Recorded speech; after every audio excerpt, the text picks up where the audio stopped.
Ndagushimiye wowe ukomeje kunkurikira. So uyu munsi ndagushyiriye hamwe ibintu bitandatu umukoresha wawe adashobora kugutangariza ku bigendanye na benefits iyo uri kubona iyo baguhaye akazi. So hari igihe umuntu yarangije kwiga akabona akazi, cyane cyane n'umuntu urangije akazi, umuntu ubonye akazi bwa mbere aba afite nka ofa nk'icumi yewe, noneho akagira ikibazo cyo guhitamo ati okay, noneho ko mbonye utuzi twinshi ninde njya gukorera.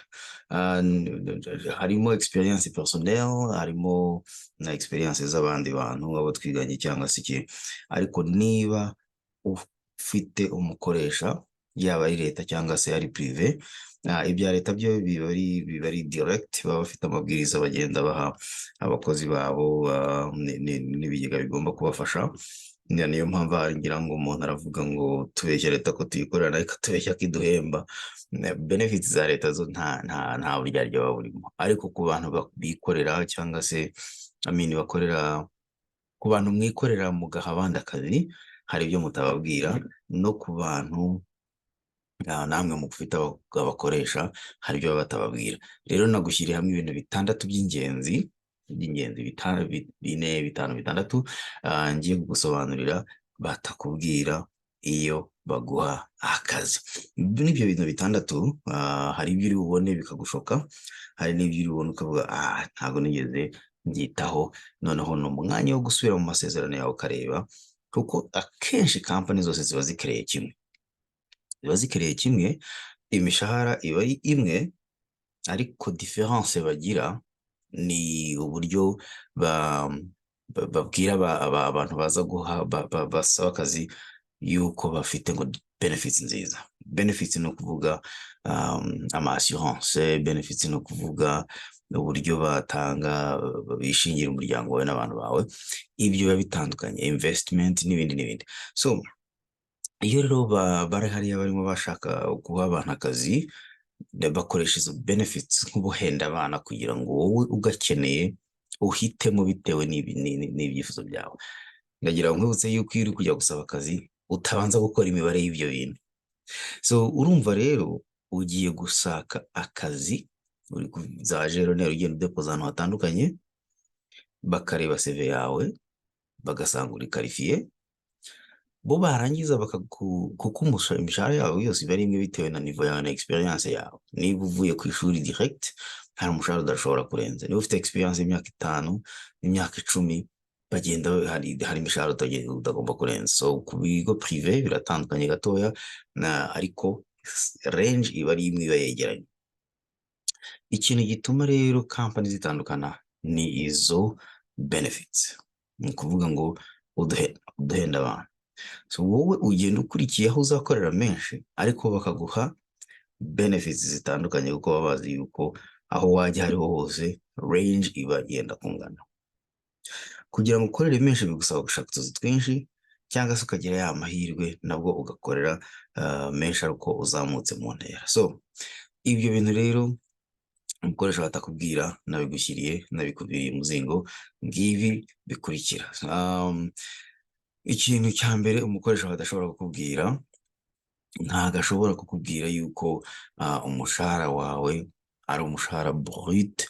Ni wowe ugomba kwisobanurira ko bakubwira ko umushahara wawe ari brut, ariko ntabwo bashobora gukarikira umushahara uzageza mu rugo.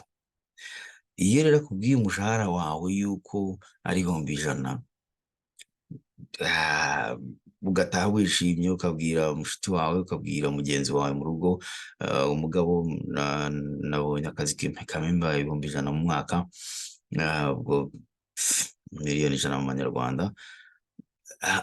Haba hari imibare mu by'ukuri iba itagaragaye muri iyo package. Ninde ufite akazi ko kwisobanurira iyo mibare? Ntabwo ari umukoresha wawe, ni wowe ubwawe ku giti cyawe. Niba akubwiye ati muri ino package harimo benefits, za benefits baba bazazivana muri bya 100,000 bakwemereye bazaguhemba. Akenshi rero ntabwo twibuka ibyo bintu ngo umuntu yumve yuko mu by'ukuri umushahara we ari uzavamo ziriya benefits. Baje kuguhayaringa bakubwiye, oh yeah, we have benefits, we have assurance, we have tuzaguproteja, donc health insurance, ubwo ngubwo mu kinyarwanda ni kwishingiza ubuzima. Ntabwo bakubwira ko tuzaba tugukata amaso, tuzaba tugukata, ntabwo babikubwira amenyo, ntabwo babikubwira ko bazaba bagukata. Then we barakubwira ati, oh okay, sinya aha ngaha hari 100,000 ugataha ubyinira ku rukoma. Ibyo noneho ikibazo giye nibaza, ufite abakoresha batatu bakubwira bati dufite ubwishingizi bw'amaso duha abakozi, ubwishingizi bw'amaso, ubw'amenyo, ubw'ubuzima, ubwa disability zibamo igihe gitandukanye, hari short and na long. Short ni igihe ushobora kumara icyumweru kimwe bibiri, long ni igihe ushobora kumara amezi 3 cyangwa 6. Ayo ngayo nayo burya ntabwo umukoresha ayaguha ku buntu, bakubwira ko babifite ariko ni wowe ugomba kubihitamo. Ibindi ni life insurance. Life insurance ndaza kubibasobanurira yigeraho gatoya, nayo bakubwira ko bayifite, bakanakubwira yuko rwose izakavaringa umuryango wawe. Baramutse bakubwira, umwe akabwira ati tuzagucaginga 10, 20, 30, 40, 50 respectively, undi noti ni 20, 30, 40, 60, 150. Bagenda bakubwira ko bagica bakukata atandukanye muri izo company zose eshatu. Then nubwo zose zaguhembaga 100,000, zakwemera 100,000, wabasha mu by'ukuri guhitamo iyo wakorera bitewe n'amafaranga bazakata umushahara wawe. Kuko yewe icyo ntekereza ko wagombye kureba wowe mukozi ni amafaranga ugeze imuhira, kuko ariyo azagutunga. Ayo wabasigiye ntago yabara. Aho rero twibagirwa kuhatekerezaho. Okay? So icya gatatu mbona sobanura, icya mbere n'icya kabiri kuri ino list mwabonye nabakoreye. Icya gatatu ntago bagusobanurira uko assurance ikora. First, nabo ntibayumva, nabo bari umukozi nkawe, so ntago abayumva. Assurance ni ukuvuga ngo igihe uri mu kazi ukagira ikibazo ugapfa, ubwo ndi kuvuga assurance y'ubuzima. Iyo habaye impanuka ugapfa, ntago ari impanuka, iyo ngiyo bari itandukanye, donc ugapfa mu buzima bwawe busanzwe. Tubanze twibukiranye ko nta muntu ujya mu kazi agiye kugwayo.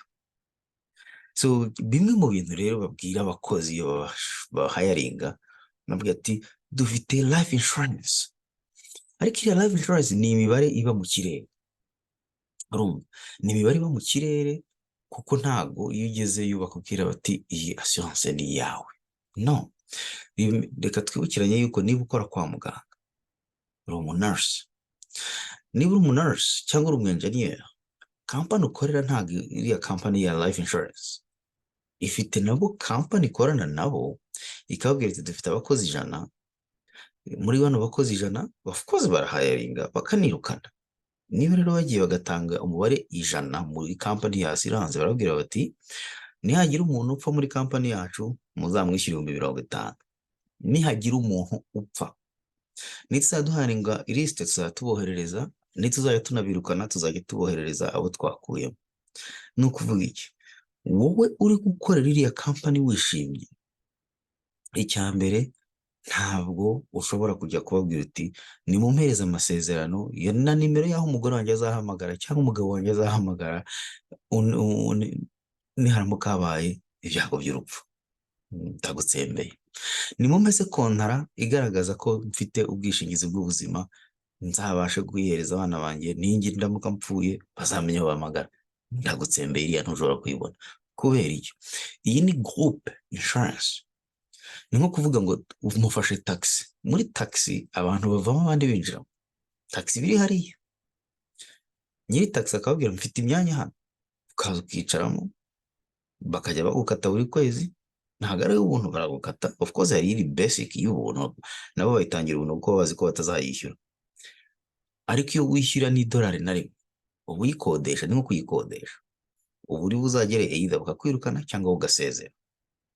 So iyo igihe kigeze umukoresha akagusezera, ni nko kuvana umuntu muri taxi aho intebe yari yicaye ikahaguma ari vide, bakazazana undi muntu akahicara nawe bakamuha nka ya package baguhaye cyangwa se inahendutse kurushaho.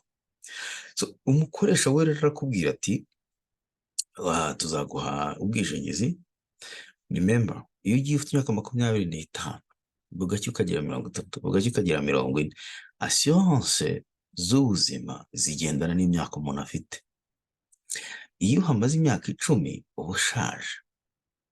Iyo wizeraga assurance y'umukoresha wawe, ntufata assurance yawe ku giti cyawe, uzagenda nawe wahindura akazi cyangwa utagahindura, burya iyo akwirukanye cyangwa ugasezera biba uri guteza ikibazo, kuko aho uzajya kandi gukorera bakuretingira ku myaka ufite, nta nubwo birirwa bareba niba uri healthy cyangwa utari healthy, nabo bakwinjiza muri cya kigare cyabo bakakubwira nk'ibyo abambere bakubwiye ukabyemera.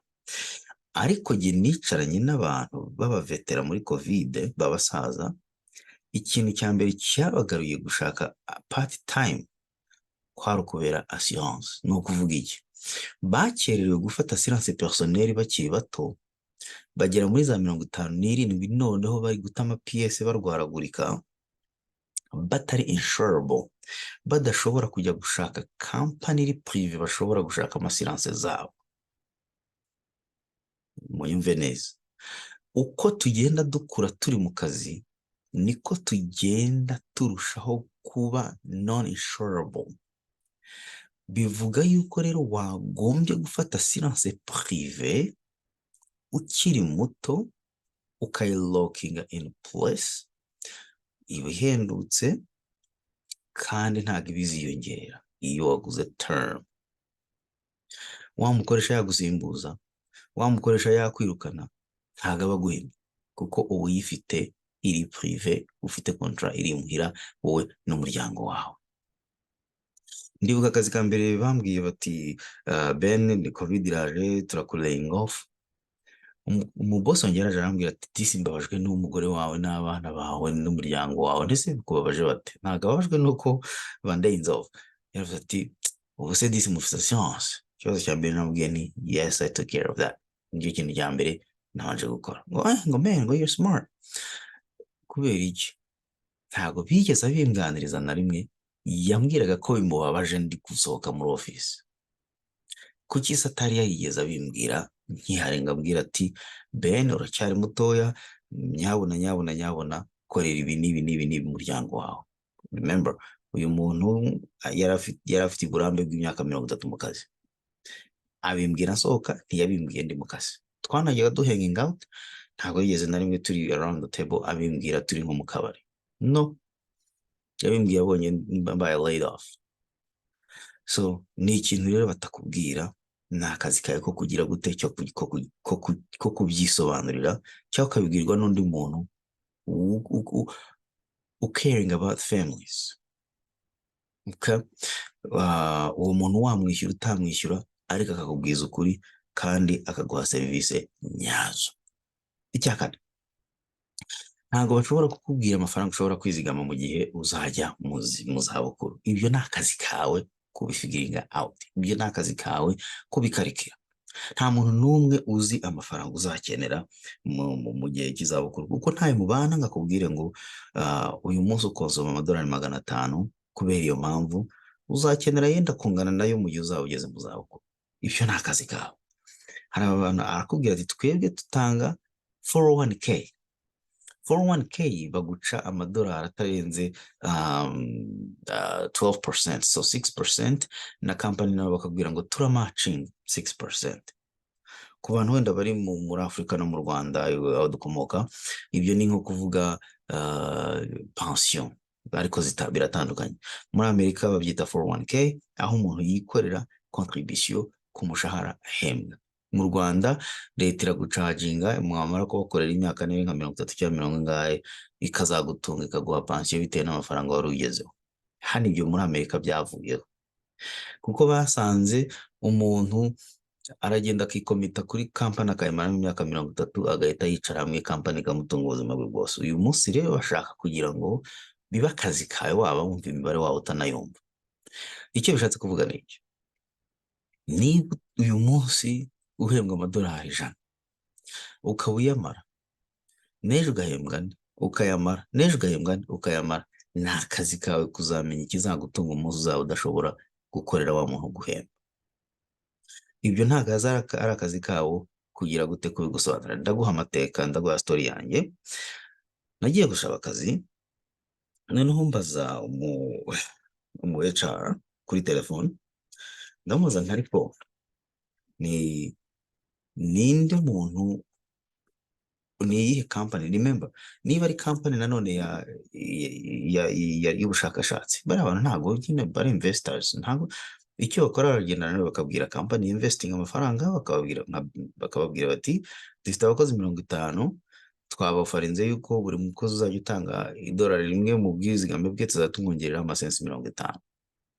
Dore ngaba ubwo rero buri mu ntangiriro y'umwaka tuzajya tubabwira buze amafomu, uzajya ahitamo $1 tuzajya tumukongera contribution y'amasensi 50. Bakakora iyo formule, nudahitamo ubwo we ntabwo bizajya bikunda, benefits ntizikujyamo. Ni akazi kawe kubikora, ntabwo ari akazi kawe. Ejo bundi ndi mu kazi, umuntu yaraje arambwira ati ati nkeneye kongera girlfriend wanjye kuri health insurance. Ahita asanga periode yo kubikora imaze iminsi 2 irangiye, yasohotse amasaha asohoka ari kuri. Undi araza ati harya be ati hantu bajya bakajya kugura stock ni hehe? Uyu ni umugabo ufite umugore n'abana 3, ntabwo aramenya aho ashobora gushakira benefits, kuko ntabwo ari inshingano za company kubikora, ni izawe. Uwo muntu afite imyaka 50, ntaramenya icyo agomba gukora kugira ngo akore ubwishingizi, afite abana 3. Come on, urumva se izi company zitadufailinga? Urumva zitagufailinga zikakubwira ziti ukishimira gukorera company ariko utazi neza ibyo ugomba gukora by'ibanze bikugirira akamaro? Urumva? So ibyo ushoboye kumenya baragucaginga ko ubishoboye kubimenya, n'ibyo udashoboye kumenya barakwihorera, ntibakubwira yuko ugomba kubikora kubera inyungu z'ubuzima bwawe n'iz'umuryango wawe. Ibyo ngibyo ni ikibazo. So ubwo rero icya 5 ni inshingano zabo kugira ngo ubasigire amafaranga menshi kuyuhembwa babinyujije muri za benefits batanga. Ibyo ushaka kuvuga ni iki? Again, hari urupapuro nigeze kubereka ejo bundi, nongeye banyoherereza urundi nanjye ahandi, barambwira bati turigendeye ku buzima bwawe, bagushyira muri system bakareba bitewe n'ijuru ujya kwivuza, turareba tugasanga uri healthy. Ni ukuvuga iki? Barareba bagasanga uyu muntu ntabwo yivuje mu myaka 2 ishize, bagahita bakubwira bati wowe nta kibazo ufite. Bagahita rero batangira kugira gute kukugurisha serivisi zawe. Ngiyi list ni ndende. Ahambere mu medical, dental, vision, basic life insurance, accidental death and dismemberment. Ubwo izo assurance zose ni benefits. Iyindi short-term disability, long-term disability, employee assistance, auto insurance, home insurance. Aho hose bakagenda bagukata amafaranga. So iyo rero utazi, ni ukuvuga ni ahantu 1 2 3 4 5 6 7 8 9 10 ahantu areas 10 umukoresha akata amafaranga. None se niba mu kwezi uhembwa $2,000 by'amadolari, hakaba hari ahantu 10 umukoresha ahita gukata, reka tuvuge ko hamwe agenda gukata 30 ni amadolari 300. Cya 1,000 wari gutane mu kwezi usigaranye angahe? 700. Wari warishimye ko uzajya winjiza 1,000 mu kwezi, ariko mu by'ukuri ugahita utangira ugafata imyenda, cyangwa se ugakodesha inzu, cyangwa se ukikopesha imodoka, ubikorera 1,000, ariko wibagiwe yuko 300 azasigaranwa n'umukoresha. So ugomba kuba very smart uburyo uhitamo benefits zawe. Inyinshi muri izo ukazigira prive, kuko uyu mukozi umukoresha ubu yasigarana gutya, abazongera akayahemba undi muntu nawe akamukorera ibyo mafaranga bakagenda bayasirikiriza muri pocket zabo, niho kuvana amafaranga mu mufuka umwe bayashyira mu wundi, bayagarura mu mufuka umwe bayashyira mu wundi. So wagombye rero kuba careful uburyo usinya zino benefits, ugomba kuzumva kwanza, wamara kuzisobanukirwa ukamenya ko uzihitamo, kuko atari ibyo barayasigarana ubundi ugatahana dukeya, wowe psychologique kumuha uzi yuko ngo ufite benefits ku kazi. Icya nyuma ari nacyo cy'ingenzi, iyo company isumbirijwe mu buryo bw'amafaranga, guess umuntu wishyura igihe giciro cyawe ni wowe nanjye. Barabanza bakagabanya abakozi buri gihe, ntago bazaza ngo bagurishe intebe, ntago bazaza ngo bagurishe computer, ntago bazaza ngo bagurishe les immeubles cyangwa se amamodoka y'akazi cyangwa se inzu bakoreramo cyangwa se amakaramu n'amakayi n'amaregistre n'iki. No, bahita babanza bakahirukana abakozi. Ba bakozi baje gushaka ubuzima, nta nubwo babaha preyave, barakubwira bati inama perezida ubirukana nta nubwo aba ari aho ngaho. Malheureusement ugasanga umushefu wawe mufitanye les affinités, musohokana mugira mute, HR ushinzwe abakozi niwe uje kukubwira ati malheureusement ntabwo dushobora kukwaford, ntituri capable yo gukomeza kugukoresha, akakwereka rwose uburyo ko uhavuye ari igihombo gikomeye, ariko ntago they don't care. Ni nk'iyo umuntu asitaye agacika igikomere akamva amaraso, harongeraho ahantu hagaterana hazi inkovu, ariko urakira ugakomeza ukagenda. Company ntoyo noneho nta nubwo yumva ko wahahoze, kuko eventually ushobora no kuzinduka ugahava ukigendera. Nabo rero iyo bashatse barasaba bakakwirukana. Niba bafite igihombo cya miliyoni cy'ibihumbi 100 by'amadolari, perezida aho yicaye ntabwo aba azi n'icyo ukora aho wicaye muri ako ka ofisi kawe, ni ukubwira abandi bamwungirije ati dukeneye 100. So ni ukuvuga iki rero, wowe ushinzwe departement vanamo umuntu, nawe ushinzwe indi departement vana muriya muntu, nawe vana muriya muntu, nawe vane muriya muntu, 100 byanjye nkeneye biraba bibonetse. Oh guess what, kandi utuzi twabo mugomba kudukora. So chef kuri we aba afite umutwaro wo kukwirukana, yarangiza akanakora ibyo wakoraga. Na niyo mpamvu iyo bakwirukanye hari n'igihe bataguha umwanya wo kuvuga ngo baguhaye desomen, kandi iyo usezeye bagusaba yuko baha desomen kugira babe bagushakira umusimbura. Ariko iyo bari kukwirukana nta desomen baguha ngo bakubwire ati tuguhaye desomen zo kukwirukana, bawegeranya ibintu byawe. No,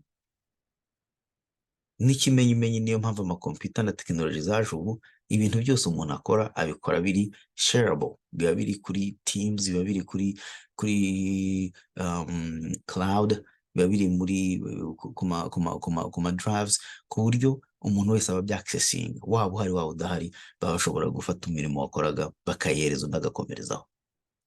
Kera babwira ngo uzana kompiyuta yawe, ubu ntibikata, ibintu byose baba bashobora kubyaccessing aho bari hose.